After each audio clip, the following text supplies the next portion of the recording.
Bienvenue dans Princesse Montessori, le rendez-vous des parents aspirant au meilleur pour leurs enfants.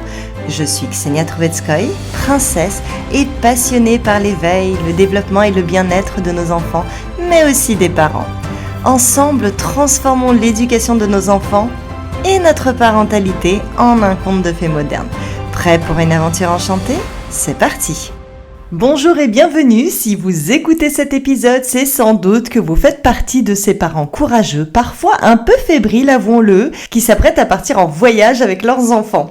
Rien que d'y penser, la température peut grimper. Valises, documents, doudou oubliés, la liste est longue.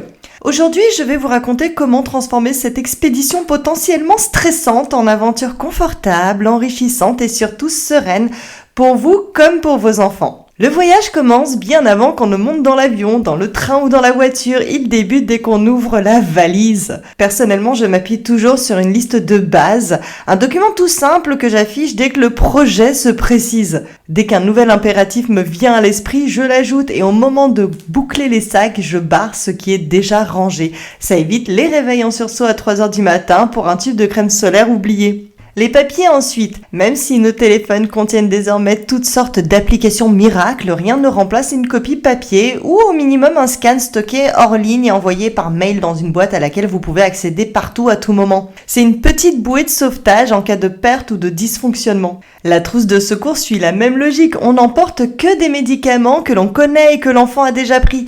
L'étranger n'est pas l'endroit rêvé pour tester un sirop inconnu. Une vérification rapide des pharmacies locales vous dira si vous pourrez compléter sur place ou si un tube supplémentaire mérite une place dans la valise. Côté vêtements, la règle d'or, c'est le confort et la familiarité.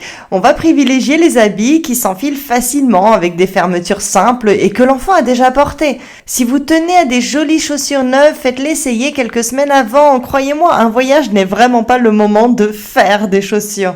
Glissez aussi un change complet dans votre bagage cabine pour l'enfant et pour vous. Les accidents n'arrivent pas qu'aux autres. Et pour la nourriture, anticipez les régimes particuliers. Un petit stock d'encas sûr pour 2 ou 3 jours rassurera tout le monde. Les tout petits adorent ces boîtes souples dont on tire la main comme un trésor. Les plus grands, eux, savourent le choix qu'offre une lunchbox compartimentée.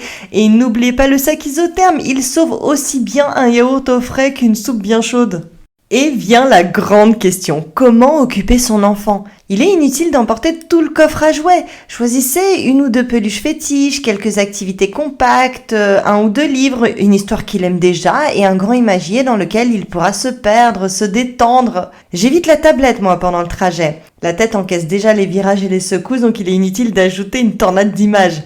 Mieux vaut des petits sacs surprises avec des objets à manipuler, des comptines, quelques devinettes et pour les plus grands, un jeu comme Double ou un sachet de mini Lego.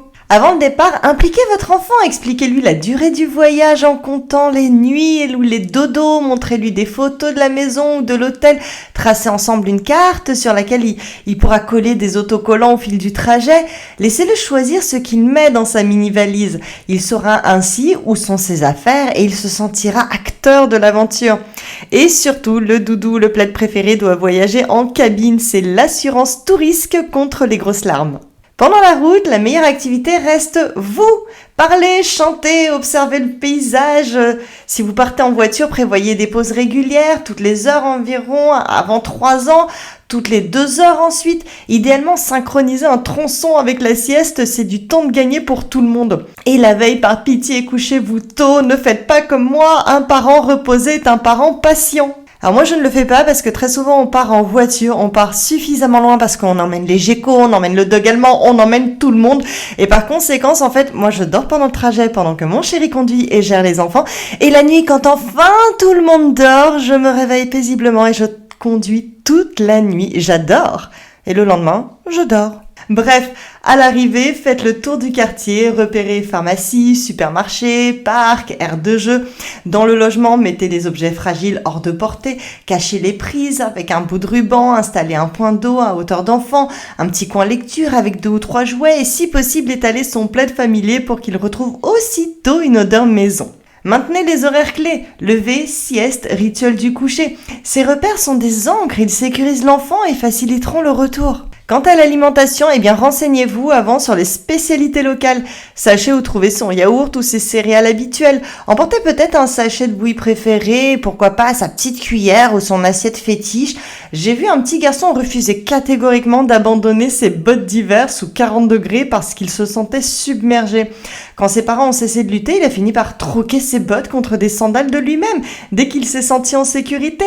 Parfois, le meilleur service qu'on puisse rendre à un enfant, c'est de lui laisser le temps. En fin de compte, voyager avec un enfant n'est pas qu'un test d'endurance, c'est surtout l'occasion d'un magnifique tête-à-tête, plein de découvertes partagées.